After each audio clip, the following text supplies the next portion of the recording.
Minha esposa uma hora falou, o que você quer com isso aqui? Você vai ser profissional? Qual que é a tua ideia, né? Você tá me dando um pouco de medo, a gente acabou de ter filhos. Qual que é a sua ideia com isso aqui? Eu falei, não, eu tô me encontrando, vai dar certo. É fraqueza você ser bonzinho toda hora, eu acho que é um mega sinal de fortaleza, né? De você se expor, de você se mostrar vulnerável, eu sou o líder do negócio e tal, mas eu sou vulnerável também, pô.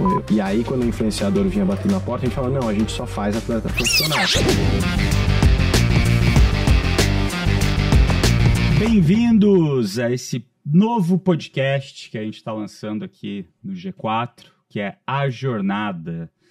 Basicamente, ele fala sobre toda a nossa vida que existe junto aos nossos negócios. Então, todos os empreendedores que estão ouvindo aí a gente, eu não acredito numa vida de PF e PJ separadas. Eu acredito que ela é tudo junto e misturado. E além da nossa vida aqui no trabalho, além de todas as dúvidas, todas as questões, todos os desafios que a gente tem no dia a dia, a gente volta para casa ou sai de casa e lá tem a nossa família, o nosso porto seguro. Lá também tem, né, onde a gente vive, uma parte da saúde, tem os amigos, tem toda uma vida que acontece junto aos negócios. Só que chega aquelas horas que no trabalho tá dando merda. E como que você consegue discernir e não levar a merda para casa? Ou tem hora que tá dando merda em casa. Como você consegue dividir e não levar para o trabalho? E essa é uma questão que sempre aparece no nosso dia a dia. E pouco se fala sobre isso. E aqui no G4, a gente tem um Papo de Gestão, que eu sou host, que a gente fala muito sobre negócios. Acaba lá no finalzinho falando um pouco sobre vida também. No extremos, a gente fala sobre os extremos, mas ainda tem uma pegada muito de negócios.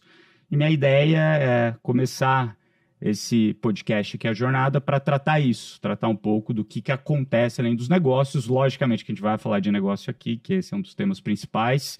E nessa primeira temporada, que eu quero dividir o podcast aqui por temporadas, e depois a gente vai aí melhorando conforme o avião está voando, inclusive, quero feedbacks de vocês, mandem aqui nos comentários, seja no YouTube, no próprio Spotify, para falar o que vocês gostaram, o que vocês não gostaram, o que a gente deveria tratar. A minha ideia é falar aqui da preparação minha, dessa minha jornada para o triatlon, para o Ironman, que eu vou fazer lá em Floripa, dia 1º de junho. Então, essa primeira temporada vai ter um pouco disso de pano de fundo, e as pessoas que têm me ajudado nessa minha jornada, que são pessoas que eu admiro, pessoas que são empreendedoras, médicos, pessoas de saúde, o que sejam, né? Pessoas que estão aí nesse cotidiano me ajudando nisso, mas também trazendo esse tema da jornada delas, como isso se conecta também com o esporte. A ideia no futuro também é falar um pouco mais sobre família, autoconhecimento, relação com seu cônjuge, com sua cônjuge e assim por diante, tá certo? E hoje, para começar essa primeira temporada, eu tenho o prazer de trazer uma pessoa que conheci faz pouco tempo, mas desde talvez desde a Canui, eu acho que eu conversava mais com o seu sócio, como você não lembro, e depois também na RAP. Vitor Castelo Branco, muito bem-vindo. Muito obrigado, Bruno. Ele que cofundou a Courrieiros, que basicamente ele vai contar aqui rapidamente depois, que era um sistema de entrega, onde eles tinham entregadores, principalmente com bicicleta, na cidade de última milha. Começaram ali testando vários mercados diferentes, foram também testar restaurantes, viram que era difícil, mas foi no e-commerce que eles de fato cresceram com mais previsibilidade, com uma demanda mais precisa de fazer a entrega ali numa faixa de tempo, mas não tão necessária como o delivery de comida, que tem que ser na hora, exata hora. Depois de lá também cofundou um negócio que chamava Testify, que a gente vai passar aqui rapidamente, mas hoje ele tem um negócio, vendeu a Courrieiros para Americanas, fez um baita de um exit lá, e depois passou ali um momento ele meio trabalhando, mas meio pensando qual o próximo passo da vida, e lançou essa marca que é uma grande loved brand, uma marca aí que se consolidou no mercado de atletas, de alta performance ou não, mas que fazem endurance, seja corridas de longa distância, seja corridas de curta distância, seja no triatlon, que é a Z2 Foods. Bem-vindo, cara. Valeu, muito obrigado. Pô, baita apresentação, velho. Foi curtinha. Que honra fazer o piloto, fazer o que eu gosto de fazer, começar. Eu gosto de começar, você também, né? Eu gosto de começar, depois que o negócio vai andando, a gente toca. Exato. Além disso, ele é pai e triatleta, viu? E dos bons, mesmo sendo amador. Vitor, me conta um negócio antes da gente ir para essa parte mais da jornada, mas antes da gente falar sobre seus negócios, que eu já dei uma introdução. Eu vejo que muito na nossa vida pessoal, a gente acaba, às vezes, tendo objetivos nossos e que esses objetivos acabam levando a gente a tomar decisões no nosso caminho, seja para ir trabalhar para alguém, seja para empreender. Mas tem aqueles momentos de decisões, sabe? Aquele momento que você para, tem aquela reflexão e fala, cara, eu vou por esse caminho aqui. Então, são momentos que são divisores de águas na nossa vida. E eu tenho certeza que você já fez essa autorreflexão de quais momentos durante a sua vida foram esses divisores de água. Você consegue trazer aqui talvez o mais importante, que foi o momento divisor de água, que define quem você é hoje como empreendedor, como pai, como marido, como uma pessoa religiosa? Você consegue, na hora que você volta para trás, falar, cara, esse momento foi um momento, assim, para mim, que virou a chave e foi super decisor. Não é um estalo, então não é um momento cravado na linha do tempo, mas ele é um período que, para mim, é muito nítido, que é quando, na pandemia, eu me realizo pai, porque eu acho que, não sei se você passou por isso, mas quando você se torna pai pela primeira vez, demora um pouco até cair a ficha de que realmente o que é aquele peso, o que é aquela responsabilidade, o que mudou na sua vida. Porque até então era você e sua mulher, a vida era meio que sua, e às vezes você tinha que compartilhar as coisas com ela, você compartilhava e tal, mas você ainda era uma entidade meio que única ali, né? Por mais que quando você casa, você tem que tratar como se fosse um. Demora um pouco até esse um se formar mesmo. E eu fui pai em 2019, foi quando a Duda nasceu em junho de 19. E a pandemia daí entra na época que ela tá começando a falar. E pra mim isso Você tinha que idade? Eu tinha 30 anos. Que também é uma... A gente teve filho na mesma idade. Eu tive um ano antes de você. Que também é uma época também que pra mim foi muito reflexiva de, cara, 30 anos, né? Quando você olha pra trás, você fala, o que eu queria... Quando eu tinha 15 anos, o que eu imaginava que ia ser quando eu tivesse 30 anos? E aí foi um período, por conta da pandemia e por conta de ter me tornado pai, de muita reflexão do que é a vida, do que eu tô fazendo nesse mundo e do porquê que eu faço as coisas que eu faço. E eu tive tempo mesmo para poder pensar e refletir nisso. Tem uma briga engraçada com a minha esposa até na época, como uma das coisas que me sustentava psicologicamente e que evitava um pouco esse lado de, vamos pro psicólogo, vamos não sei o que, era o esporte. E eu tava treinando muito. E tava treinando em casa, porque era pandemia, né? Então, ninguém entendia nada. Você não tem prova, não tem nada, você tá treinando pra quê? Te contei, eu fiz um Ironman indoor, eu corri 100 km na Rio Santos, fui de Bertioga até Juqueí e voltei. Então, minha esposa uma hora falou, o que você quer com isso aqui? Você vai ser profissional? Né? Qual que é a tua ideia, né? Você tá me dando um pouco de medo, a gente acabou de ter filhos. Qual que é a sua ideia com isso aqui? Eu falei, não. Eu tô me encontrando, vai dar certo, eu vou achar um caminho. Eu tô meio perdido porque a minha vida começou muito, muito rápido ali no empreendedorismo e eu nunca parei para pensar muito naquilo que eu fazia. Era oportunidade atrás de oportunidade, tem que crescer, tem que fazer, tem que captar. E nunca foi uma reflexão proposital do que eu vou fazer com a minha vida e por que o negócio é importante, né, na vida. E aí você citou um pouco parte integral acho que eu não olho exatamente o que você falou, cara. Eu não acredito em CPF, sempre é uma coisa só. Então, a decisão teve que ser tomada e foi muito certa, e o negócio acho que prosperou porque ela partiu de toda essa base de, cara, da minha base de prioridades ali, que era Deus, família e aí depois do trabalho entender como que o trabalho glorifica a minha família. E aí o negócio começou a se formar. E, Vitor, quando que vocês venderam a Currieiros para Americanas? A data exata foi novembro de 19. Novembro de 19. Lembro. Foi um momento... E a tua marcante. filha já tinha nascido, que ela nasceu em junho. Sim. O nascimento da tua filha foi algo essencial para a decisão de venda do negócio ou não? Foi. O que aconteceu para vocês falaram, vamos vender um negócio? Quando começou o Currieiros? Currieiros começou em 2012. 2012, então vocês já estavam há 7 anos na jornada. E vocês faturavam mais ou menos quanto na época? Cara, na época, eu acho que a gente estava com uns 10, 12. Eu não vou me lembrar exatamente, porque a gente também juntou na época. A história da Currieiros, a gente tentou um pouco de tudo. Né? Você comentou um pouco aí, a gente fez delivery, a gente fez não sei o quê.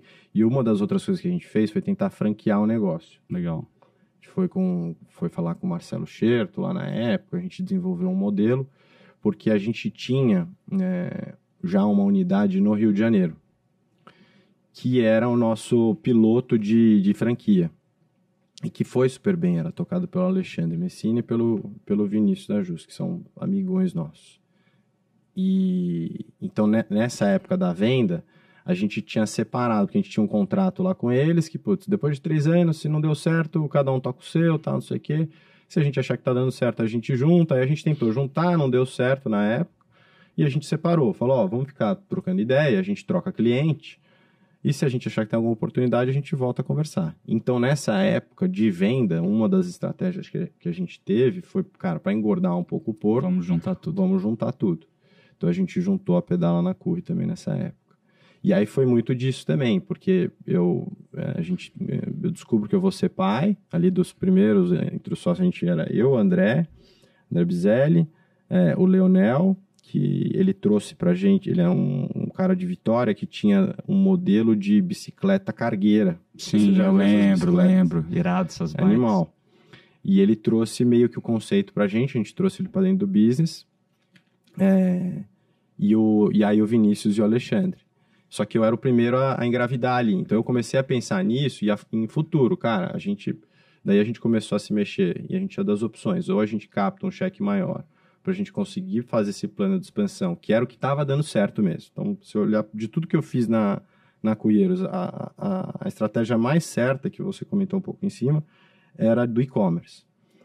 Que era a gente basicamente montar uns hubs pequenos dentro da cidade. Então, em São Paulo... Eu lembro, eram umas casas. Exato. Eu lembro que eu passava na frente... Era casa, garagem. Aqui do lado aqui da G4 no Brooklyn, a gente tem até hoje ali que a Americanas opera, um galpãozinho pequeno, legal, que era um galpãozinho de distribuição de água que a gente pegou. E de lá a gente fazia de manhã o que a gente chama de milk run, que a gente deixava as entregas dos CEPs. Uhum. Então cada CEP tinha 500, 1000 entregas. Deixava de carro mesmo, numa já chegava no aplicativo, o entregador aceitava ali a rota dele, às vezes ele tinha até 100 pedidos no dia. E aí você precificava de acordo com isso, o cara ganhava o dinheiro dele de acordo com isso. E esse era o modelo que a gente ia escalar, porque ele era muito... porrada o modelo. E vocês ganhavam dinheiro nessa época então, ou não? Nesse modelo a gente ganhava dinheiro. Então a gente estava limando também nessa época um caminhão de faturamento que a gente tinha em, sei lá, contrato com a empresa de advocacia Matos Filho, que tinha 4 ciclistas, 5 ciclistas lá, e eles pagavam um FII mensal para a gente deixar o ciclista lá. A gente fazia muito desse tipo de contrato, a gente fazia delivery ainda, tinha delivery do 50, delivery não sei o que, delivery não sei o que lá. Então a gente tinha que começar a limar isso. Então a gente vendeu partes do negócio, começou a organizar nesse sentido. E dava dinheiro, isso dava dinheiro. E vocês tinham levantado capital... para fazer essa mudança, porque ao mesmo tempo que a gente nesse momento, quanto que vocês, os sócios, tinham de participação ainda do negócio? A gente tinha a maioria ainda, a gente tinha 70 e poucos por cento. E daí, com esse lance da tua filha chegando, 7 anos já no negócio crescendo, acertar o modelo, e você fala, pô, vamos vender. O que se passou na tua cabeça nessa hora do vamos vender? O que foi a faísca de faz sentido vender? Para mim, o principal foi assim, eu já não me enxergava mais no negócio. Acho que uma vez Por quê? que isso acontece, é meio que você precisa o começo enxergar. do fim, né? Exato. Você Mas precisa por que ver você não se enxergava mais? Você tinha perdido o tesão? Eu tinha perdido tesão. Eu tinha perdido tesão e eu já não me enxergava capaz de levar aquele negócio para mais longe. Acho que isso também foi uma realização que na época eu nem compartilhei tanto com sócios ali. E eu era o cara que remava, que estava liderando o negócio. E a gente comentou também, eu tinha briga, assim, acho que não brigas, mas eu tive algumas brigas com o meu sócio mais amigo e mais próximo, que era o André. E ali para mim me doía muito, porque ele era meu padrinho de casamento, eu cresci com ele, a gente fez missões católicas juntos, a gente foi até Peru, passou semana lá ajudando a reconstruir casa destruída no terremoto. Então ele era um cara muito próximo a mim e muito importante na minha vida. E me doía muito essas brigas. E eu já falava, cara, isso não tá valendo a pena. E eu não consigo. E se eu não sou capaz de fazer esse negócio ser o que a gente prometeu que ele ia ser, eu preciso enxergar uma saída para isso aqui. Não só por mim, mas por vocês também. E numa dessas brigas, numa dessas discussões com o André, a gente chega a essa conclusão. Cara, ou a gente decide quem vai tocar, né, porque ele também estava cansado. Então, ou a gente decide quem vai tocar e um abre mão e dá tchau, ou a gente se organiza, faz uma última remada juntos para a gente vender o negócio. E foi o que aconteceu porque a gente tinha já um modelo ali que para o mercado de logística, isso era outro ponto também de por que vender. O mercado de logística, ele é muito difícil. Sim. É muito difícil, eu vejo pelos outros mercados que eu atuei, no sentido de você não ter muito espaço de margem. E margem, como a gente sabe, salva ou mata o negócio ali. A gente não conseguia gerar tanto caixa. Então, as nossas opções de movimento eram muito limitadas.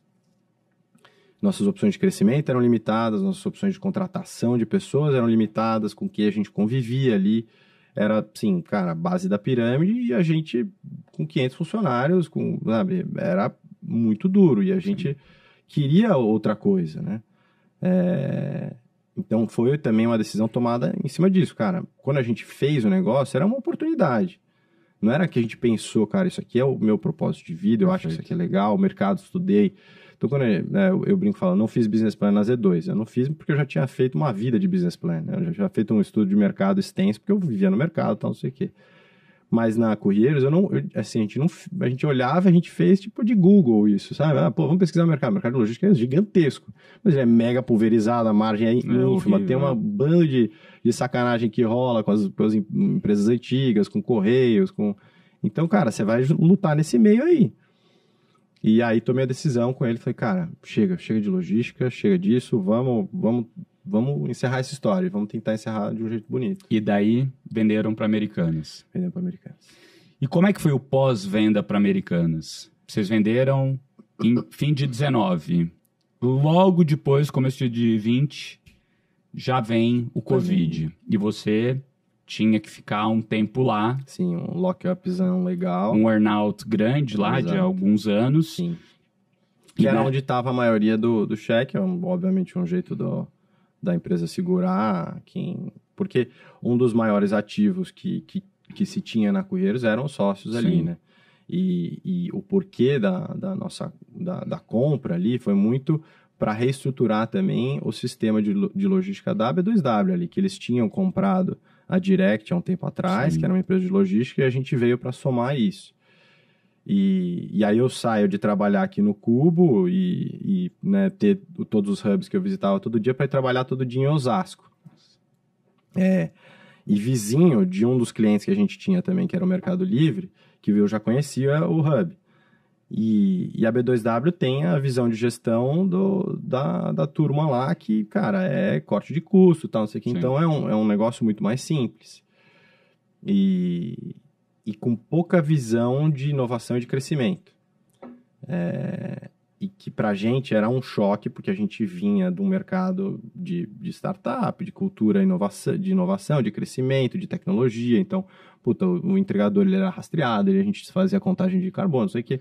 E o cara, não, cara, lima tudo isso que é custo supérfluo e tal, e cara, é só Logística, matemática. last mile, vambora. É só matemática. E daí você começou a ter chefe também. E comecei não só começar a ter chefe, mas comecei a ter camadas de burocracia para conseguir fazer uma mudança qualquer. E o que começou a se passar na sua cabeça na hora que isso aconteceu? Porque eu tenho uma experiência de venda da Canoe para da Fit, que tem um lado maravilhoso, mas tem o lado de, pô, é aquele filho que você criou, é tua cultura, é teu time, que quando se junta numa estrutura diferente, você acaba dividindo, né, a guerra para cada um para um lado e resolver o maior, mas aquela cultura que era forte acaba perdendo um pouco, né, da fortaleza dela. Como é que foi para você vender o seu filho, né, e passar para... Como que foi esse momento da jornada? Foi difícil? O que se passava de pergunta na tua cabeça? Você ia triste trabalhar? Você ia feliz? No começo você tava com tesão? Você não tava? Cara, eu ia triste, essa era a real. Acho que senão eu teria ficado lá. E como que foi essa decisão de não ficar o tempo todo do earnout? Foi antes da venda. Você já tinha tomado a decisão antes da venda? Já tinha tomado. É difícil, assim, abrir completamente, porque, obviamente, tem coisas que eu não posso expor da B2W e de como rolou a negociação, mas eu sabia, pela cultura que era lá interna, que o meu jeito de gerir, o meu jeito de enxergar o mundo e de como que eu trato as pessoas, como eu enxergo que eu consigo extrair o melhor daquela pessoa, né, para que ela floresça, não ia funcionar lá dentro. Eu tinha certeza que eu ia pisar lá dentro e que eu ia ser completamente um patinho feio ali. E como que é equilibrar essa decisão de que no fim do dia grande parte do dinheiro, e que era algo que você tinha criado nos últimos 7 anos, estaria nesse earnout, que você não ficaria nele, que você abriria a mão disso? Foi um momento na hora que você estava pensando como decisão difícil, ou você falou, cara, mais importante do que o dinheiro em si é a minha felicidade, se eu estiver bem, eu vou conseguir criar algo tão bom quanto? Porque eu acho que essas são as decisões que são fodas na vida. Agora olhando pra trás, você fala, puta, acho que o cara acertou, assim, né? Acho que o cara... É óbvio agora que sim, mas na hora que você tá lá, na hora que você tá no momento, você fala, caramba, olha quantos desenhos de milhões eu tô deixando na mesa versus... E aí, será que eu sou muito idealista? Mas na hora... Como é que foi na tua cabeça, cara? O que se passava de questionamento? Eu achava, sinceramente, que eu tava ficando meio louco e tinha essa comprovação pelos meus sócios, que todos ficaram no earnout, todos. Todos cumpriram o earnout inteiro. E com quem que você falava nessa hora, cara? Você falava com alguém? Falava com a tua esposa, com teu pai? Minha esposa, meu pai... Com amigos, conselheiros, outras pessoas mentores... Porque essa hora é uma hora foda, tem coisa que você não quer dividir. O quanto eu posso ser... Seja franco, piegas cara. aqui, mas eu me apoio muito em Deus e na minha esposa. Acho que a gente sabia o risco e o que eu estava abrindo mão ali, que era óbvio que eu ganhei bastante dinheiro, como eu era o sócio principal, a maioria, eu tive não é que eu fiquei sem dinheiro, sei como uma frente outra atrás e tal. Me resolveu bastante a vida naquele momento, ainda mais que eu vinha de uma vida completamente cinta apertada ali na Correiros, então era um dinheiro que eu nunca tinha visto. Mas assim, se eu tivesse ficado, era outra posição. Magnitude. Era outra posição. Então, pra gente, com filha pequena, pandemia, sabe, perspectiva de criar negócio, tava naquela época de inverno das startups, ninguém mais investe em nada, agora querem ver, né, não tem mais negócio de cash burn, não sei o quê. Então, era uma decisão completamente contra-intuitiva e contra a maré. E que, no fim, foi muito pautada em valor, religião e o que eu quero construir e deixar para minha família. E, na época, parecia uma coisa muito louca, mas que deu muito certo, porque, no fim, é isso. Você não consegue separar CPF e CNPJ. E se eu não for trabalhar com paixão e com tesão... Por mais que eu ganhe o salário ali, que eu ganhe o earnout, o valor que eu posso gerar ele é muito menor versus eu fazer algo que realmente seja o meu chamado ali, que eu possa exercer de forma plena ali. E aí, cara, depois de muito refletir, conversar com ela, até com meus pais, e até essa direção espiritual, serve como um psicólogo, um padre ali para mim. Falei, cara, bom, se não der, eu sei fazer de novo. Então, o mais difícil, que era o aprender a fazer e tirar do zero aquela tração, então, Z2 não deu certo, quebrou, hoje eu sei fazer de novo. Eu não tenho mais esse medo, esse anseio. Tanto que, daí nasce também a estrutura da Z2, né, que a gente conversou um pouco em off ali, que era, cara, eu não quero ter sócio.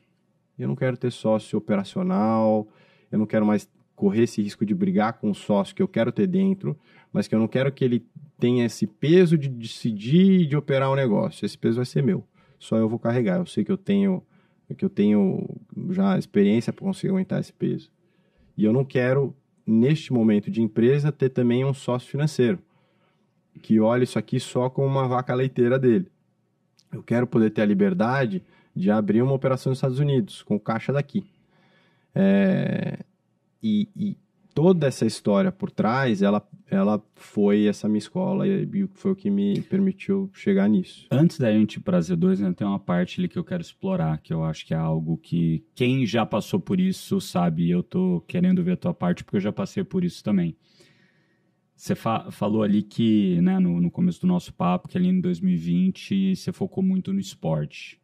Logicamente que você ainda estava na Americanas, fazendo tudo remotamente no dia a dia, e ao mesmo tempo talvez você usou o esporte como um momento de autoconhecimento, um momento de meditação, um momento de fuga até, de, cara, eu preciso achar um outro propósito. Como é que foi essa tua busca por propósito durante esse período?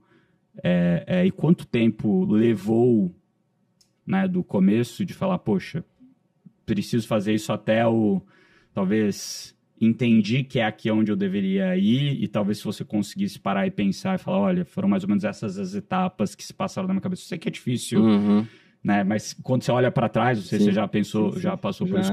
Como é que foram essas etapas na tua cabeça? Eu acho que são mais ou menos, né? Eu falei de virar pai e tal, mas tem um passo antes, que é na época que estava difícil na Correiros, eu comecei no triatlon. Então você já começou na Correiros? Já. Eu comecei mais ou menos no final de 2018. Na verdade, meu primeiro triatlon foi em 2018. Então eu comecei em 2018. E o triatlon me devolveu um senso de confiança, de autoconfiança. Por quê? Eu te contei um pouco agora, puta, eu não me sentia capaz de levar o negócio para aquele lugar, porque eu botei na minha cabeça que, cara, eu já tinha tentado de tudo e que não ia dar certo. Você não sabe, puta, cara, eu fui para delivery, fui para não sei o que lá, fui para não sei o que, puta, cara, eu não sou bom. Sabe, esse tipo de cabeça, assim. Mas você acha que era uma autossabotagem? Total. E eu acho também que era um momento... Eu acho que a gente vive altos e baixos, Sim, né? O tempo inteiro. E eu tava num baixo ali. E no triatlon, cara, você acha que você vive isso agora que você tá treinando para Ironman? Você passa muito tempo sozinho, você passa, às vezes, tempo que você precisa sofrer sozinho. E aí você se reencontra no sofrimento. E você se reencontra capaz ali. De emergir do sofrimento melhor, e aí de não olhar para o sofrimento como algo ruim. Aquele momento na tua vida, ele é importante para que você se transforme em quem você precisa ser para alcançar coisas maiores. Porrada, é isso aí, cara. E o triatlon me pegou ali, e isso não me largou mais, por isso que pegou fogo ali para mim. E aí eu falei, cara, tem alguma coisa aqui. E quando entrou a pandemia e eu mergulhei mais nisso, minha esposa ficou assustada porque ela achava, esse cara vai querer virar profissional, o cara não sai de cima dessa bicicleta. Fica o tempo inteiro, o que esse cara quer com isso aqui? Só que eu tava ali tentando encontrar, de alguma forma, convergir tudo aquilo que eu enxergava que era importante na minha vida, que era o esporte, que era a família, que era esse lado de caridade que eu tenho forte desde pequeno, de querer contribuir e ter esse senso de de obrigação de ser caridoso, porque eu tenho muita oportunidade que outras pessoas não têm. Então eu preciso retribuir isso de alguma forma. Eu sempre tive isso em mim. E como que eu faço isso de uma forma perene? Então, como que eu consigo convergir tudo isso? Isso fermentando ali dentro de mim numa pandemia.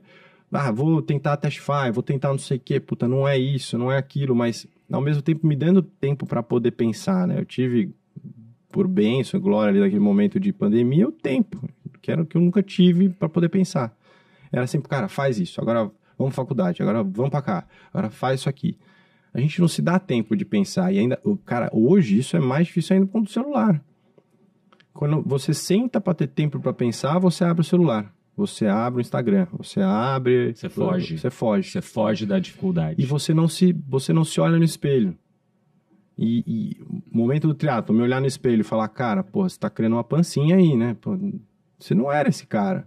Você era um cara que corria na escola, que você jogava bola...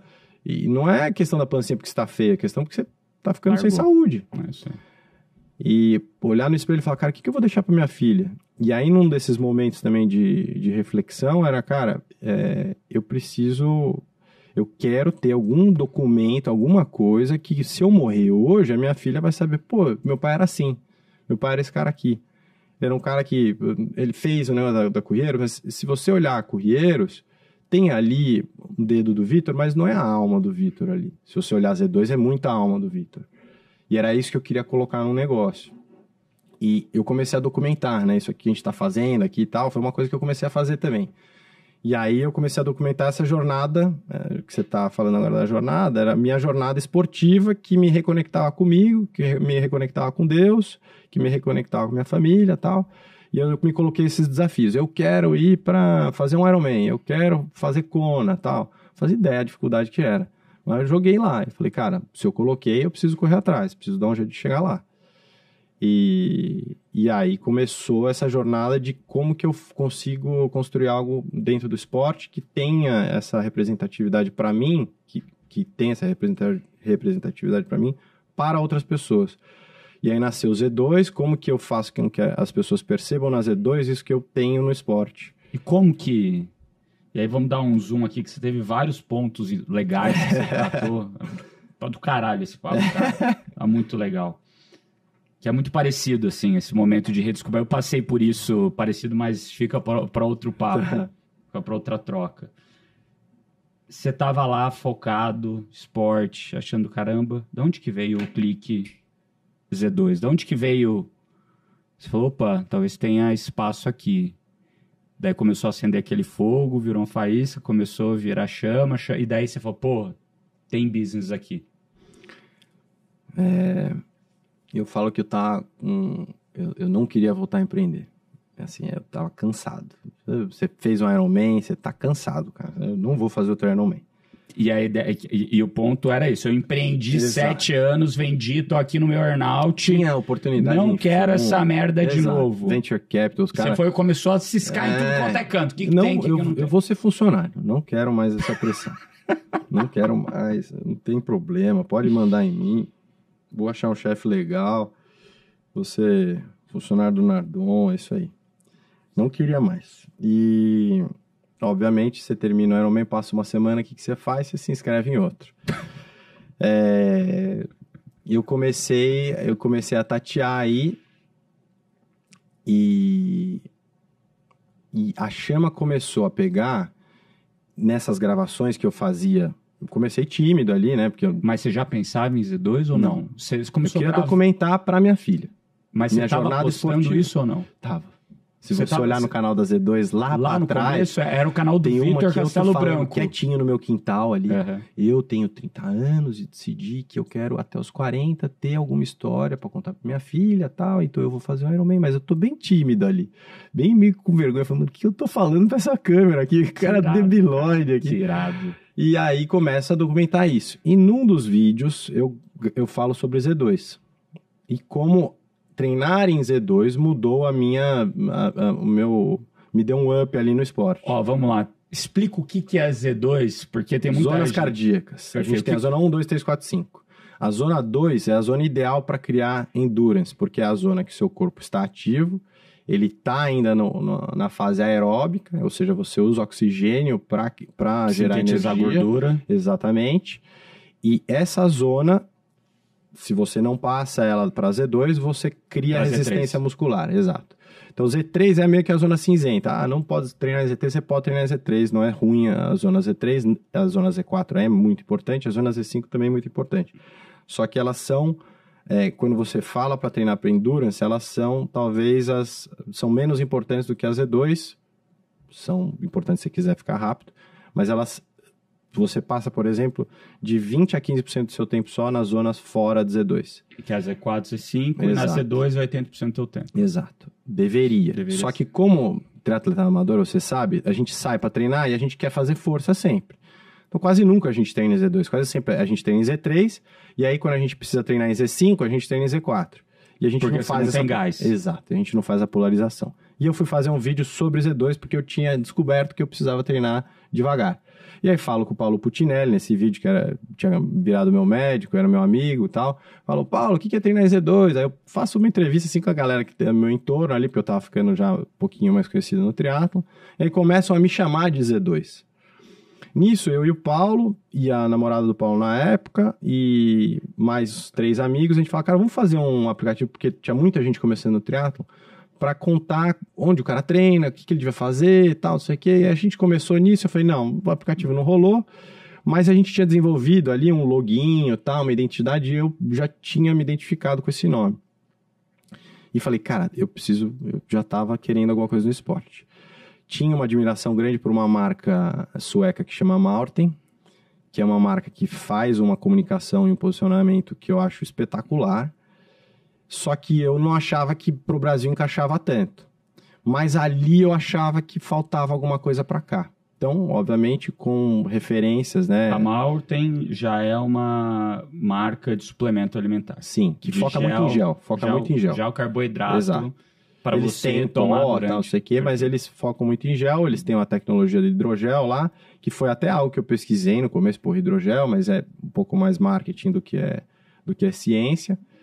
E aí eu comecei a olhar isso. Olhei, Maurten, eu ainda pago um pau para Red Bull, como que a Red Bull comunica, que é muito mais do que um energético. Às vezes você nem sabe que o cara tem energético, é muito mais um statement. E era isso que eu queria na Z2. E aí começa a criar como que eu faria. Então, comunidade, como que eu faria, como que eu ia me expor ali, porque eu, de fato, era a persona do produto. Mas você já pensou no produto suplemento essa hora? Já pensei. Isso era final de 2020, eu conversando com o Paulo, ele era médico do Atlético Paranaense nessa época, ele não morava em São Paulo, e com a Cissa, que não me conhecia. Me conhecia de ver, assim, saber que eu era triatleta, exato, a Cissa é nutricionista. E Paulo baita triatleta. Baita triatleta, 7 vezes. E o Paulo já treinava para triatlon? Já. O Paulo. Ele ia fazer o primeiro Iron dele também e tal. Isso tudo em 20 ele ia fazer o primeiro? Ele ia fazer, não tinha aberto prova, ia fazer o próximo, que acabou sendo em 22. Mas a gente treinava junto. E aí eu falei, cara, eu vou fazer alguma coisa. Eu vou fazer, a marca vai ser Z2, eu não sei o que é, eu tô imaginando que seja um gel, e se for o gel, eu quero fazer o melhor gel do mundo. Então, se não for o melhor gel do mundo, eu não vou fazer, porque eu quero fazer o que a Red Bull faz para energético, eu quero fazer pro gel. E aí a Cissa me olhou e falou, cara, esse moleque é meio louco, tá, mas vamos lá. Porque eu fiquei mais no desenvolvimento com ela nesse começo, porque o Paulo estava mais afastado. E comecei esse desenvolvimento, e em janeiro de 21... Isso você ainda estava na Americanas? Ainda estava na Americanas. Tá. Janeiro de 21, eu era bem próximo a Luísa, que é uma das sócias e trabalhou desde sempre com o Álvaro Chocair na Link. Eles tinham a Bravia e tal. Beijo. Beijo pro Álvaro. Esse é foda demais. Completamente fora da curva. E eles me convidaram para fazer... Eu já instigava eles ali, porque é ruim você ficar parado ali, porque você não oxigena ideia, você não vê ninguém e tal. Eu falo, vocês não tem um MBA aí para eu fazer? A Link é animal, cara, faz alguma coisa. E eles falam, não, a gente tá desenvolvendo, e lançaram em 21. E aí, quem que era meu colega de sala ali era o Gabriel da Bold. Grande Fiquei amigão do Gabriel e já tava com essa ideia. Na hora que eu abro pra ele a ideia, falou, Gabriel, tô pensando numa coisa assim, você acha que tem algum... Ele fala, cara, tem tudo a ver, você tem que fazer. Eu já pensei em fazer aqui, mas não consegui, eu não tenho tempo, esse negócio aqui pra mim não vira, a barrinha tá explodindo. Vamos fazer, faz aí e tal. Aí ele ficou me apertando. E aí, na época, também eu conheci daí o Bruno da Cafeíne, conheci daí o Lohan da Desinchar, também foi lá, contou uma história que para mim clicou na hora, que era ele começar a criar a comunidade muito antes de ter o produto. Parece que, se eu posso estar falando groselha, mas ele demorou 2 anos para lançar o produto, o primeiro chá. E ele ficou 2 anos postando, que eu acho que eram 8 posts por dia, uma coisa assim. Eu falei, cara, eu preciso começar já. Porque eu tô querendo esperar ter produto para fazer, eu preciso começar já. E aí, sabe, a chaminha que Deus vai jogando ali mais palha, mais fogo, aí vai lenha, e aí o negócio começou a pegar fogo. Aí eu alugo meu primeiro escritório, eu contrato meu primeiro funcionário, isso ainda sem ter produto. Peço demissão da B2W em maio, e aí as coisas começam a fluir. Puta, descubro que a maioria dos triatletas profissionais não tem patrocínio e que são... Você só descobriu isso depois, só que era muito barato. Muito Entre barato. aspas, Não, perto de influenciador. Você que o atleta brasileiro não ganha nada. Nada. Então a simetria para você patrocinar é infinita. Às vezes os caras até apoiar.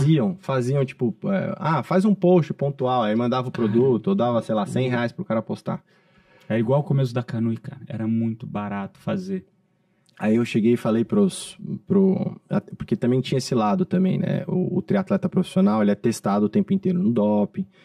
A suplementação para ele é crítica. É crítico, Se ele erra ali, passa mal ou quebra, o cara perdeu o ano, ele perdeu patrocínio de...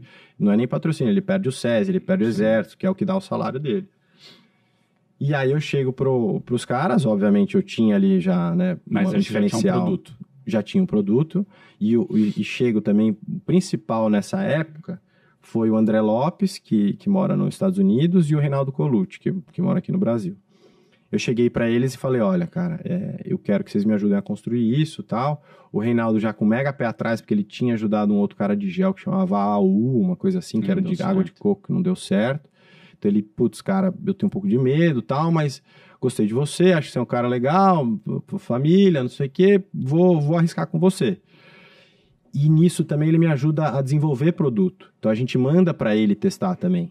Porque já na época você já tem tecnologias provindas mais da turma do diabetes, que é aqueles sensores de glicemia, mas que eu conseguia medir curva glicêmica, eu conseguia estourar um pouco mais num tipo de carboidrato para ver se ele... ver o que acontecia. E ele, como é profissional, ele sabe exatamente... Cara, isso aqui, ele falava, cara, você bota isso aqui, isso aqui é combustível de foguete, pode botar esse aqui. E aí, esse aqui me dá um pouco mais de dor de barriga, esse aqui não faz tanto sentido. Então, foi algo crucial, porque na hora que lança, não só ele é patrocinado, mas ele compra muita ideia, então ele fala para todo mundo disso. Os dois, o André e o Reinaldo. E o Reinaldo era influência ali dentro do SESI, que tinha o Messias, que tinha a Luiz, então todos eles também vieram juntos. Então, quando a gente não lança com influenciador, a gente lança com atleta profissional. E aí, quando o influenciador vinha bater na porta, a gente fala, não, a gente só faz atleta profissional. E para ele também era um negócio, como assim? Pô, as outras marcas me procuram, eu tô procurando você, você não quer me dar nada? E virou um negócio... Uma escassez. Uma escassez ali. Uma exclusividade. E aí, putz, por sorte, por Deus, por insight, foi tudo contribuindo para que o negócio pegasse ali. E já de cara, a gente lançou já como uma marca que todo mundo abraçou. E, cara, como que a família ficou no meio do caminho?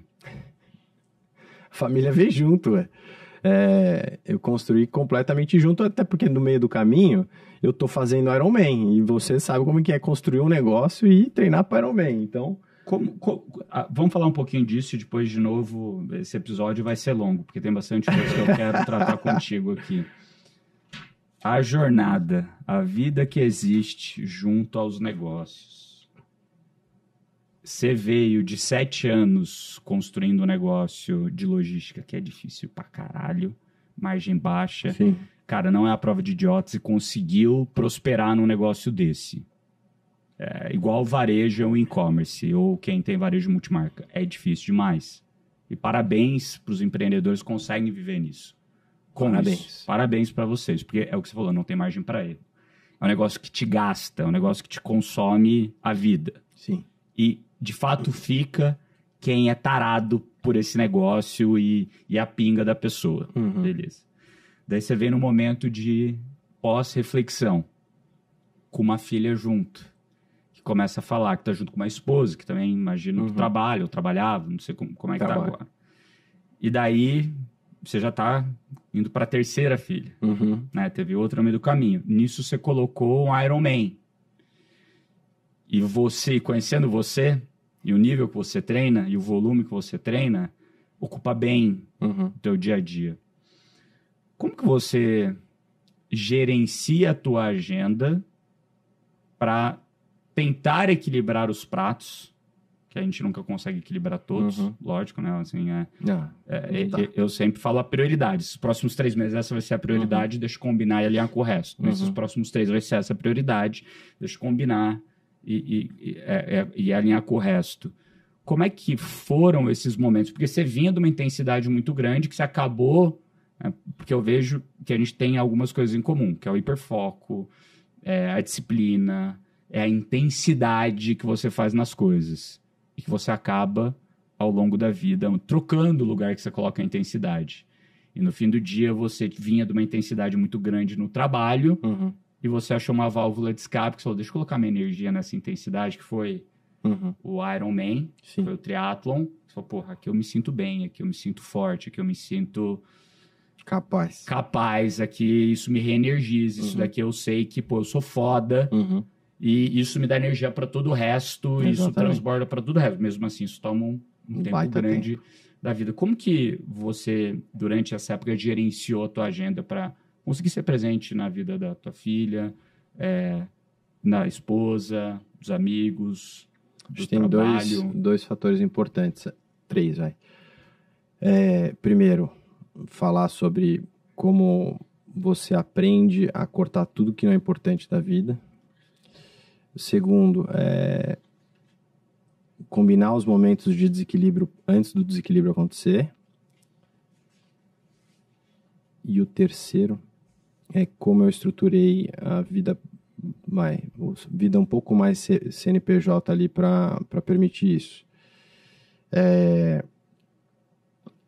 Vou começar então pela parte de limar tudo que não é essencial da vida. Quando você está num voo ali, ou num Ironman, você precisa limar tudo que é peso, certo? Você não pode carregar peso extra, porque é uma prova de 9 horas, 100 gramas extras a mais em 10, 9 horas, 12 horas que seja, num percurso de 12 horas, 100 gramas vai virar ali 1.000 quilos. Então, na vida, você treinando para um Ironman é assim também. Você não tem tempo para ficar... Puta, você não assiste Netflix, cara? Não assisto. De fim de semana, às vezes a gente consegue assistir alguma coisinha, tal, mas eu não ou no chego treino do rolo. Não chego à noite, exato. Ou no treino do rolo. Mas não chego na cama à noite e ligo o Netflix. Eu chego na cama à noite, tenho o meu momento íntimo, se Deus quiser, às vezes, a gente tem os momentos demais. Chego na cama à noite e vamos dormir. Não tem aquele tempo de enrolar. Às vezes, eu tenho ali o meu ritualzinho de ler um pouquinho antes, mas assim, 20 minutos e é sonífero. Então, eficiência ali. Puta, vamos sair durante a semana? Eu não saio durante a semana, é muito difícil. Almoço durante a semana? Difícil também. Quase sempre o almoço é um treino de natação. Então, as coisas que eu julgo que eu não preciso fazer, obviamente, eu sofro aí na vida social bastante, eu acho que o meu prato mais quebrado, desequilibrado é com meus amigos. É o que eu menos presto atenção. E foi o que eu optei por deixar cair. Infelizmente, é o que hoje eu consigo menos dar atenção. E isso pode me custar, mas é um preço que eu paguei.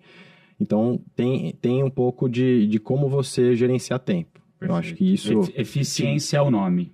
Quanto mais você faz, mais você consegue fazer? Sim, mas se você... Na verdade, é porque você está fazendo muito de algumas coisas. Então, você ser muito eficiente com o tempo. Isso... escolha o ótimo, é foco. Exato. É aquilo que de fato importa na tua vida. E o resto assim, é literal. Você não gasta tempo com coisa que não acrescenta. Então, puta... Instagram, essas coisas, é muito difícil você me ver mexendo nisso durante o dia. Eu tenho o meu momento do banheiro ali, às vezes que eu dou uma limpada, limpada, conversa dúbia aí. Mas eu respondo tudo que precisa responder ali e vamos embora. Mas, assim, é muito eficiente. O segundo passo é combinar o desequilíbrio, especialmente com quem é importante. No meu caso, família aqui. Então, tô falando de família, cara, Ironman, como eu quero fazer para performar, para ir, para ganhar, eu não quero fazer mais ou menos, a minha vida de treino, ela se mantém ao longo do ano. Então, eu tenho ali minha rotina, que eu treino sempre quase 2, 3 horas por dia, e isso não afeta meu dia. Que horas você treina?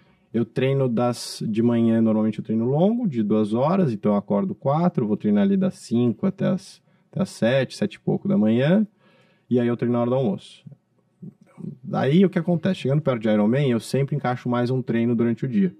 E aí isso ou vai ser à noite, à tarde, ou isso vai ser mais um treino da manhã. E aí eu perco a levada para a escola das meninas, ou à noite eu perco colocá-las para dormir. Mais fim de semana você faz longo ou não? E mais fim de semana. Fim de semana eu evito fazer longo porque é um pouco mais sagrado ali, mas chegando perto de Ironman, se eu tô falando ali uns 2 meses antes, eu tenho 2 fins de semana a menos. Porque daí tem 2 fins de semana que eu tenho que fazer o longo. Perfeito. Mais um longo, porque eu já tô, a semana inteira é bem longa. Então tem semanas de Ironman, quando eu tô treinando pra valer, que eu treino 30 horas na semana. E eu sigo trabalhando igual.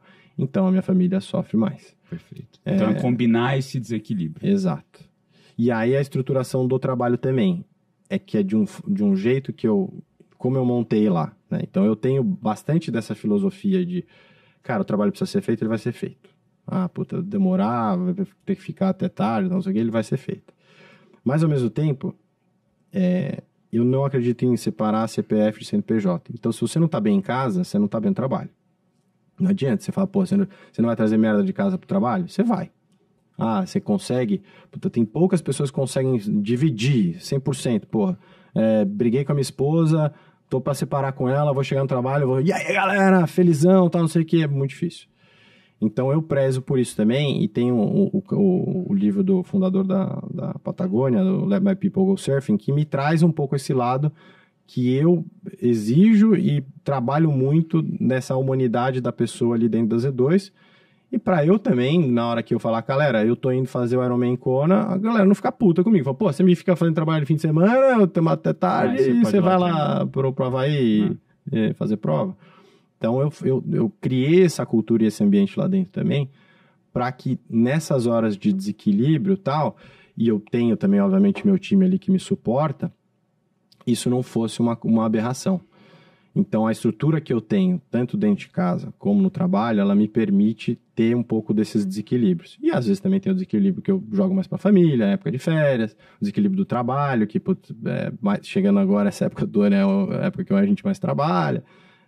Então, esses desequilíbrios, eles são pré-avisados e já tem estrutura para serem suportados também. Boa. E o terceiro ponto? Era mais essa parte de estruturar, como que eu estruturei a Z2. Boa. Cara, uma das coisas que você falou e que eu vejo que a Z2, né? Você falou, pô, queria colocar minha alma na Z2. Você falou um pouco comunicação, posicionamento, comunidade. E você falou de valores. Quais são os valores para você que são inegociáveis?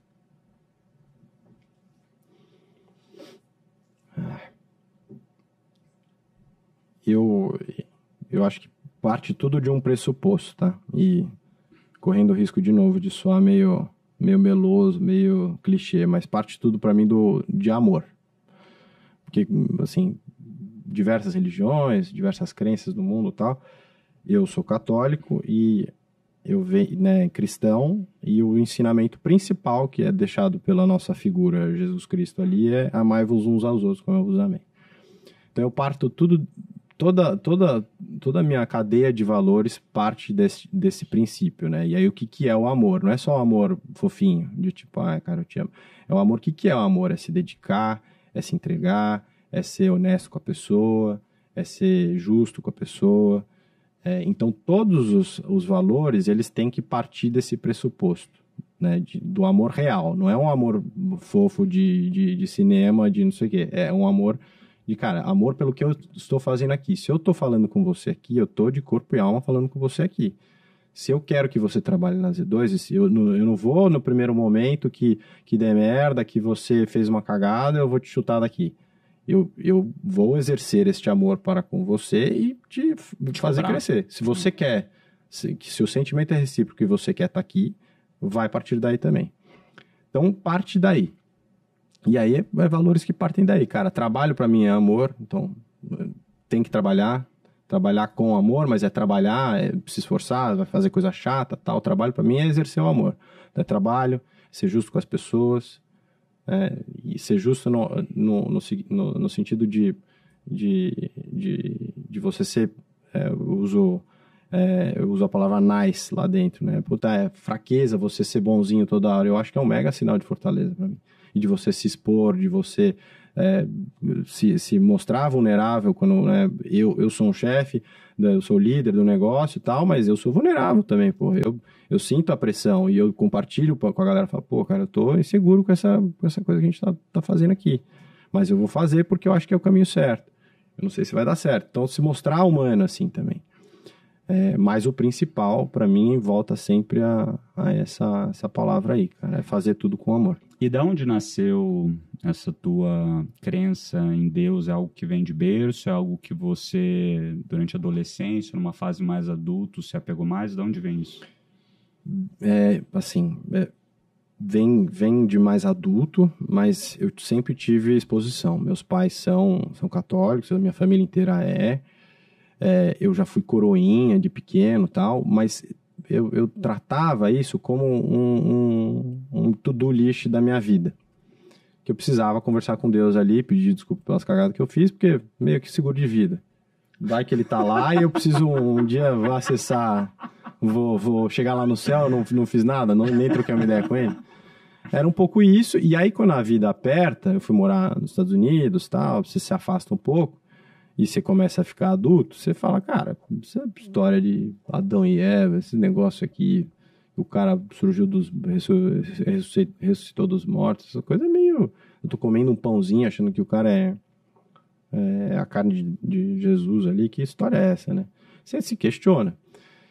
E o Jordan Peterson fala um negócio de, cara, o cara que realmente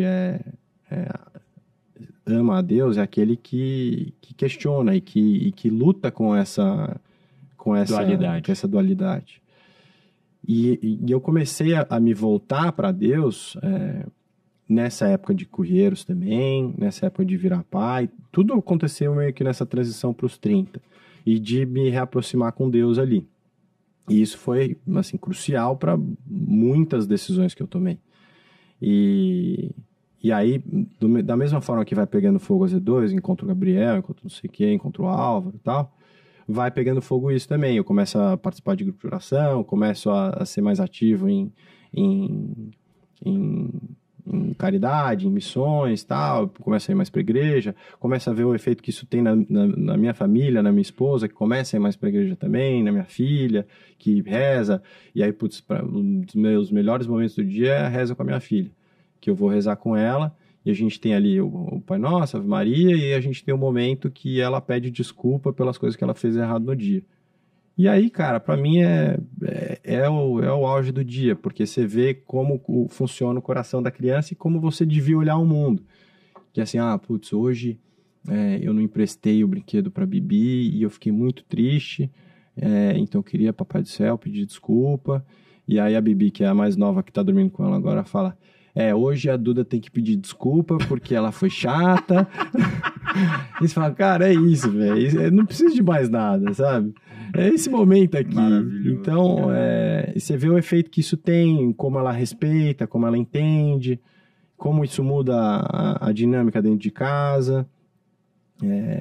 Então, vai pegando fogo também, né? Eu acho que quando você procura, você encontra. E isso foi pegando fogo para mim muito quando eu fui me amadurecendo, né? Com mais adulto. Tive toda essa exposição de moleque, então eu sou muito bem formado no catequismo, eu sei bastante sobre sobre os dogmas, sobre a Bíblia e tudo mais, mas praticante mesmo, ser de fato católico e cristão mais velho. Crises. Todo mundo passa por crise toda hora. Crise, às vezes, de identidade, como você estava ali no momento da Correiros, que você se encontrou através do esporte, pelo menos a confiança. Crise na empresa, que você falou que são altos e baixos, né? E recentemente, na Z2, teve ali uma disrupção da produção. Sim. Como é que foi enfrentar essa crise, que foi recente agora, Sim. né? 3, 4 meses atrás, sendo que você não tem nenhum fundo por trás, sendo que o negócio gera caixa, mas você reinveste muito no próprio negócio, com uma expansão internacional na frente, a produção parando, cliente grande, varejista devolvendo aquilo que comprou. Como é que foi isso para você na hora que vocês perceberam o problema? Como que você ficou ali naquelas primeiras semanas? Nossa, cara. Acho que esses últimos 7 meses dá para escrever um livro só dos 7 meses, de tanta cagada que rolou e de tanto problema que era para fundar o negócio e eu, assim. Não só de cadeia produtiva, mas, putz, a gente estava em outubro indo para a Kona, eu e o João, que é o dono da fábrica que produz. Ele é teu sócio ou não? O João, ele tem uma... Ele tem uma figura de meio conselheiro ali, porque ele é meu amigo desde o começo do negócio. Mas o negócio dele é a fábrica. E você não é sócio na fábrica. E nem ele é sócio na Z2.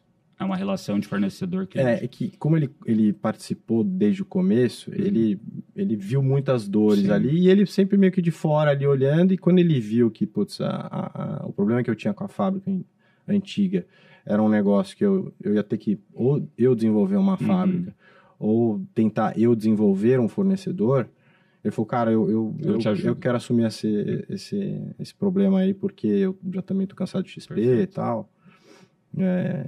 Então, foi uma relação muito mais de amigo ali. Do que de negócio, de sócio. Obviamente que ele já começa o business já com uma baita receita ali da Z2. Mas a gente está indo para a Kona, eu e o João, e a gente tinha um grande amigo também nosso, que chamava Alexandre Borsato, que estava indo com a gente, ia dividir a casa lá. E era esse momento de transição de fábrica também. Então, eu tinha já a treta que ia dar com a fábrica antiga, porque eles iam ficar, obviamente, muito putos que eu ia estar trocando a fábrica. Tava trocando a fábrica por uma embalagem ainda meio desconhecida, um formato desconhecido. Já estava começando a ter a ruptura de estoque ali, então já estava com esse grande problema. Eu treinei o ano inteiro para ir pro Ironman, eu queria tentar pegar pódio no Mundial de Ironman, que é uma coisa meio absurda. E faltando, acho que 3 semanas pro Ironman, o Borsa morre ele tem um ataque cardíaco à noite. Eu vi isso, cara. Que loucura. E aí a gente vai pra Kona com essa sensação de, puta, o que a gente tá fazendo aqui, né? Será que a gente devia estar aqui? Puta, empresa, um monte de coisa rolando. E aí, cara, os problemas não param de acontecer, né? A gente faz o Ironman, curte aquele momento ali e tal, e segue daí, putz, a gente fez a mudança de fábrica, aí teve o negócio do vazamento, e a gente manda e recebe um monte de produto de volta. Então tem uma história para contar nesses momentos. Só que eu, por estar muito próximo a Deus, eu nunca tive nenhum momento de desespero ali. Acho que talvez alguns momentos de querer resolver mais rápido, assim, e de poder, né, e de querer apertar um botão que às vezes não era para apertar, tive, mas não momento de desespero de, cara, isso vai dar errado, não vai dar certo, a gente vai quebrar, não tive esse momento. E tem uma frase ali que é the hardest thing you've ever been through is the hardest thing you've ever been through, né? A coisa mais difícil que você já passou é a coisa mais difícil que você já passou. Você não sabe do que você é capaz, né? É a mesma coisa do Ironman. Você vai começar o Ironman agora, você vai largar lá dia 1º, você vai achar que você vai morrer. Você tem a sensação ali, você fala, cara, eu não vou chegar.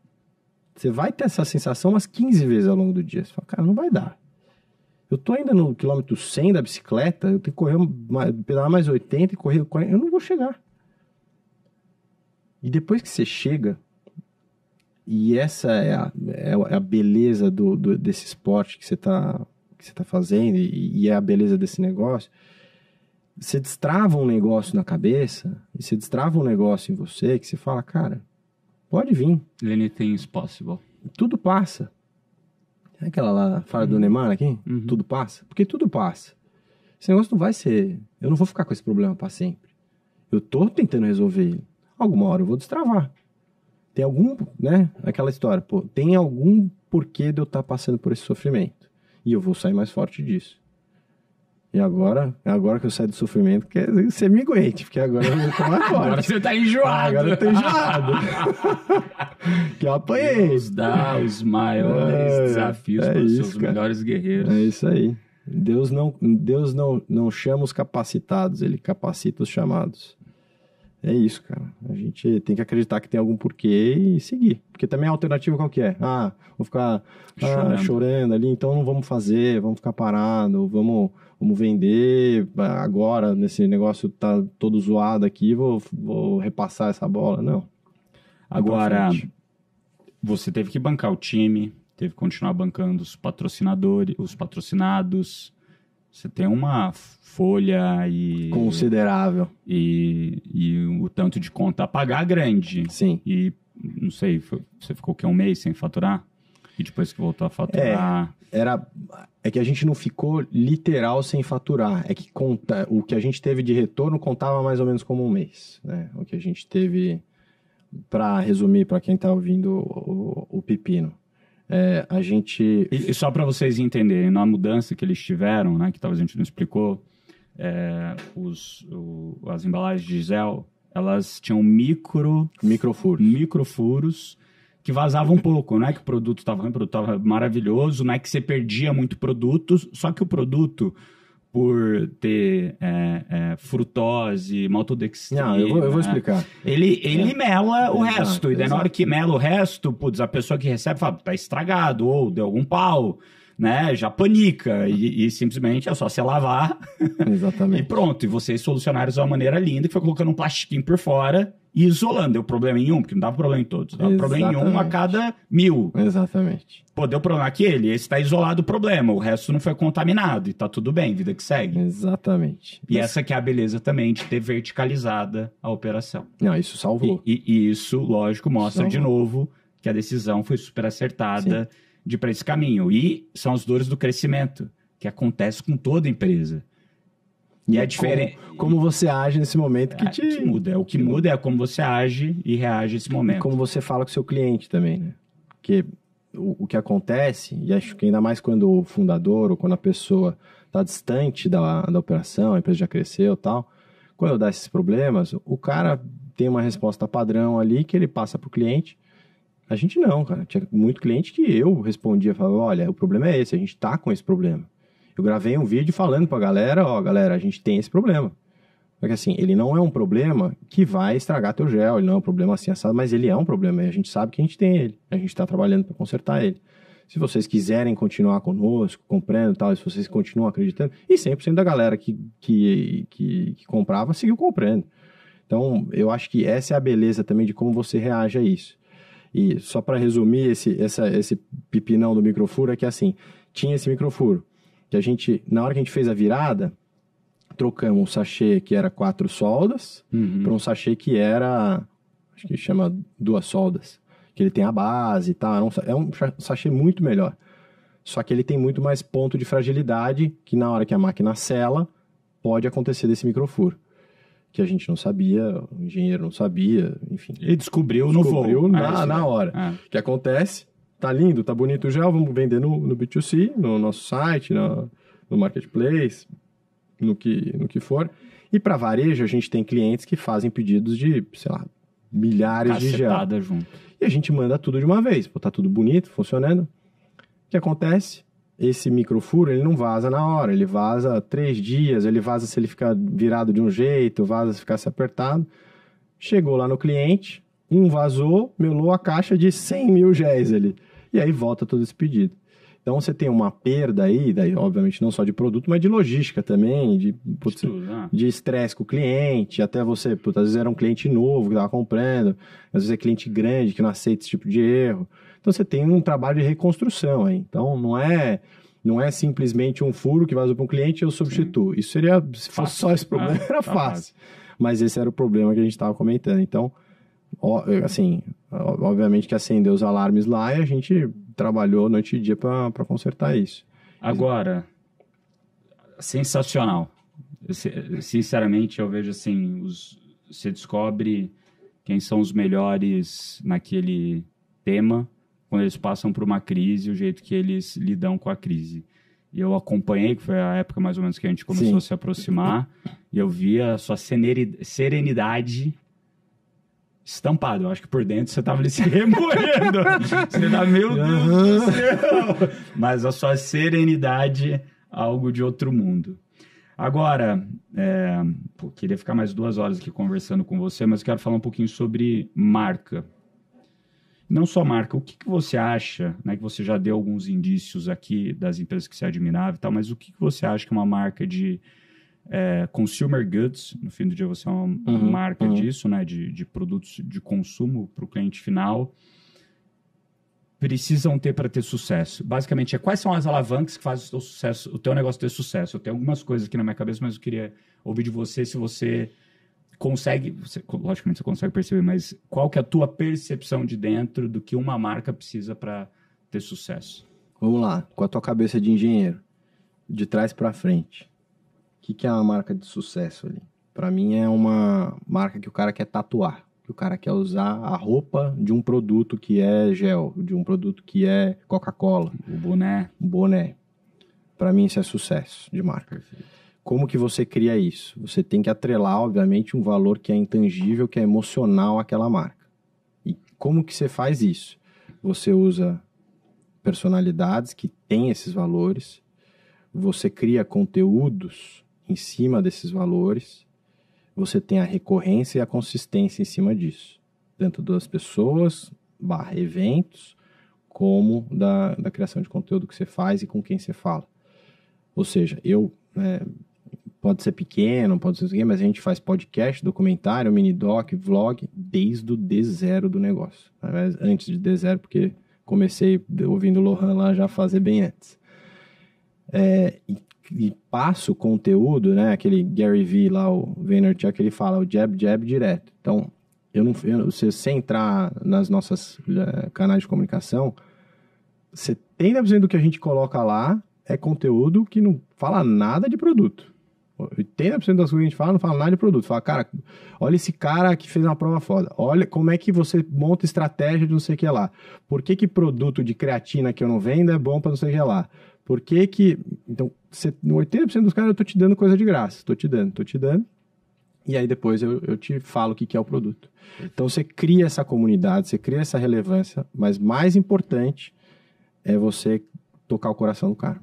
Porque se você consegue fincar um posicionamento ali, que é aquilo que eu estava te falando, o que eu quero, né? É que quando ele pegue o gel na mão, ele tenha a sensação de que, cara, eu tô evoluindo na minha vida, eu tô fazendo uma mudança, eu tô me comprometendo comigo mesmo, isso aqui é minha disciplina, isso aqui é o meu momento de ser melhor. Versus ele pegar e falar, não, eu preciso tomar um gel porque eu não posso ficar sem carboidrato. Eu não quero que ele olhe para aquilo como um gel, que ele olhe para aquilo como um Z2. É tipo você olhar para uma Red Bull, você não chama de energético, você chama de Red Bull.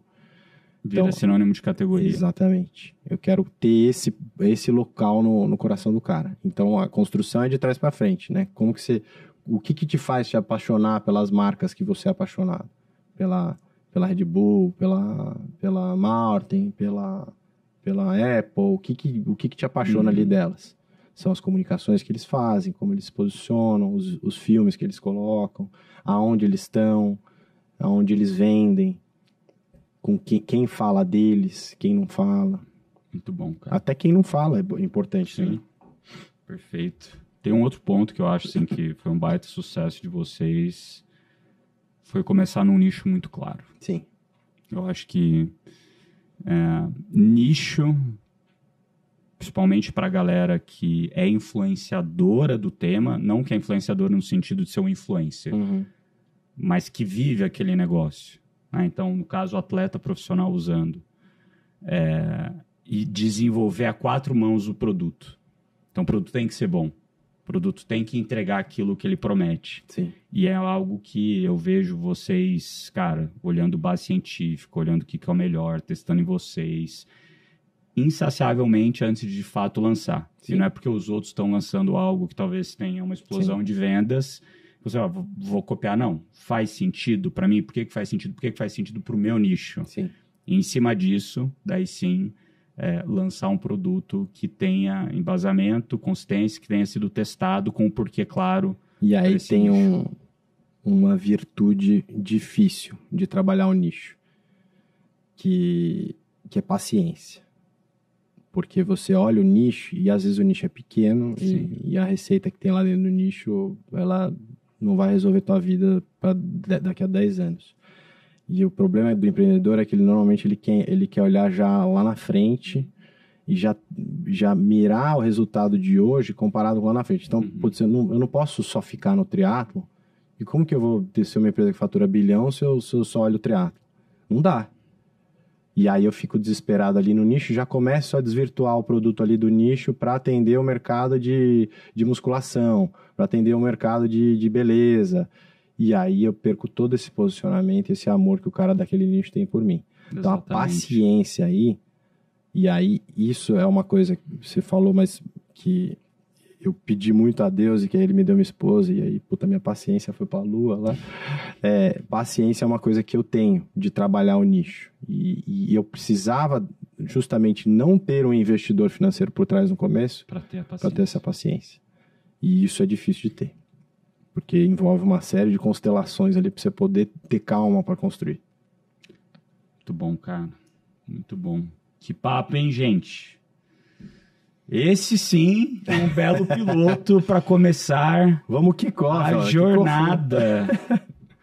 Animal. Cara, queria ficar mais 1 hora aqui conversando contigo. Galera, se inscrevam aqui no G4 Podcast, do Spotify, do YouTube. Mandem para os amigos, para os atletas, triatletas, empreendedores, esse episódio. Né? A gente falou bastante sobre empreendedorismo e a vida que acontece junto à empresa, né? Junto à nossa vida de empresário. Vamos lá para um bate-bola aqui final, antes da gente terminar. Antes disso, como é que estão seus treinos hoje? Qual que é a sua próxima prova? Cara, eu tava meio velejando a ermo aí. Eu tava sem objetivo, agora eu me coloquei. Eu quero ganhar a categoria do Ironman da Califórnia, que é em outubro. O Ironman? É. Não é o 70.3? Não, Ironman. Tá. Eu vou fazer o 70.3 São Paulo, mas um pouco mais como preparação para esse Iron. Aí quero tentar ganhar lá a categoria e classificar para a Kona já lá. E aí fazer o Ironman Brasil ano que vem, tentar ganhar também o Ironman Brasil a categoria. Que categoria que você corre? Eu sou 35, 39. Pô, fudeu, hein? Ué, vamos junto aí. Vamos junto. Não. A gente disputa aí. Eu tô, galera, vocês não têm noção, eu tô pra terminar. Se eu terminar a prova, a gente faz tô o muito quadro, feliz. O quadro Iron War, a gente finge aí uma treta, a gente nem você fingiu com o Putinelli. E aí depois Kona tentar de novo fazer um top 5 lá no Havaí. Você fez top 5? Não, eu fiz top 30. Top 30, é muito difícil lá, cara.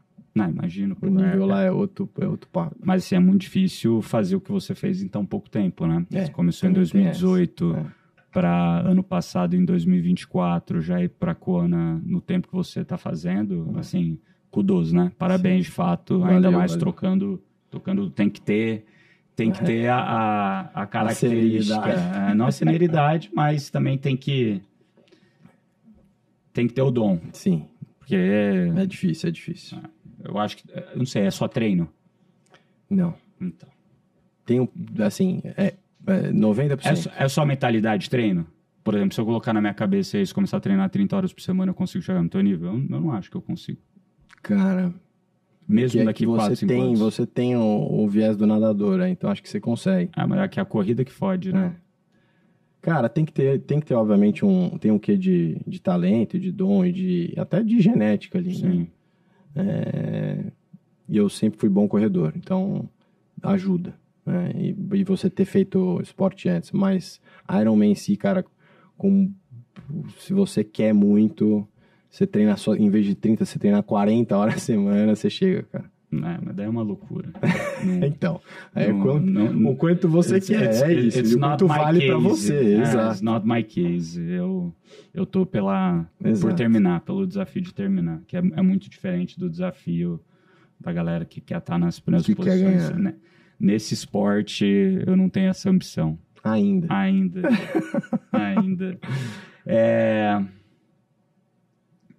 O que família representa pra você? Cara, família pra mim é o meu objetivo principal. Então, como eu enxergo até a minha religião, ela é em torno da família, né? Então, todos os sacramentos, batismo, casamento e tal, o meu trabalho, ele é para enaltecer a minha família. Então, esse é o meu objetivo principal. É como que eu instauro fé nas minhas filhas, deixo elas ser humanos que sejam capazes de replicar esse amor, e tudo que eu faço pela família. Para mim, esse é o meu jeito de ser fiel e de ser fiel a Deus e de colocar Deus em primeiro lugar. É colocando a minha família como centro das coisas que eu faço. Então, minha família é tudo. É assim, eu faço tudo pela família. E Deus. Exato. E Deus? Deus, ele é a explicação disso. Então, Deus, assim, para mim, é o meu motivo de viver e o porquê eu estou aqui. De alguma forma, me aproximar a esse Deus e de cumprir a minha função / missão na Terra que Ele me colocou aqui para fazer. Porque se você pensar no tanto de coincidência e perfeição que tem que existir para a gente existir como ser humano, para a Terra existir, para a atmosfera existir, a gente tem algum porquê de estar aqui. Não é o único ser consciente, eu acredito com alma, enfim. Então, eu vivo em direção a Deus. E a família é o meu como. Trabalho. Um trabalho para enaltecer a família. Aí é para exercer essa minha vocação como homem, para enaltecer a minha família e para mirar para Deus. E saúde? Saúde precisa para conseguir resolver essa parada toda aí. Saúde é a parte que você não tem o ame, como é que é? Ame a si mesmo, como ao próximo, tem que se amar também, né? Então, se eu não tô bem, eu não consigo ser a ferramenta para essa galera aí. Boa. Quer deixar uma mensagem aqui para a turma? Só um último ponto de Deus. Eu acho que uma das coisas que mudou também bastante quando eu me aproximei a Deus e como eu me enxergo como empreendedor e como eu me enxergo como líder, né?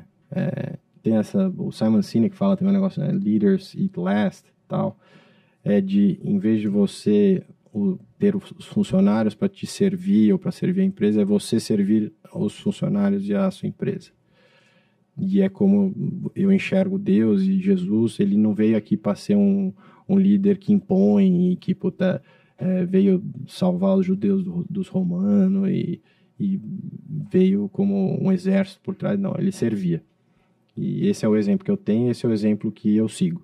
Então é serviço, essa é a palavra, eu acho que é servir os outros. Aquilo que você dá, é aquilo que você recebe de volta. Exatamente, be a giver. Be a giver. O jeito que você trata alguém é o jeito que você vai ser tratado.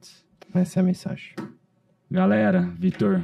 Valeu, irmão, foi muito bom. Obrigado por todo esse apoio. Boa sorte na prova, tá chegando. Por ser um grande mentor e apoiador da minha causa aí no esporte. Vai dar bom demais. A galera que tem acompanhado lá o meu canal no YouTube tem visto que eu sempre uso o bonezinho da Z2, os géisinhos. Parabéns pela empresa, parabéns pela marca, parabéns pela comunidade, parabéns pelo time. pelo Vitor, Cissa e outras pessoas boas que você trouxe, todo o grupo de atletas ali. Acredito que são com empreendedores com alma e marcas com alma que o Brasil de fato precisa. Conte com a gente aqui do G4 comigo, do que você precisar aí na sua jornada.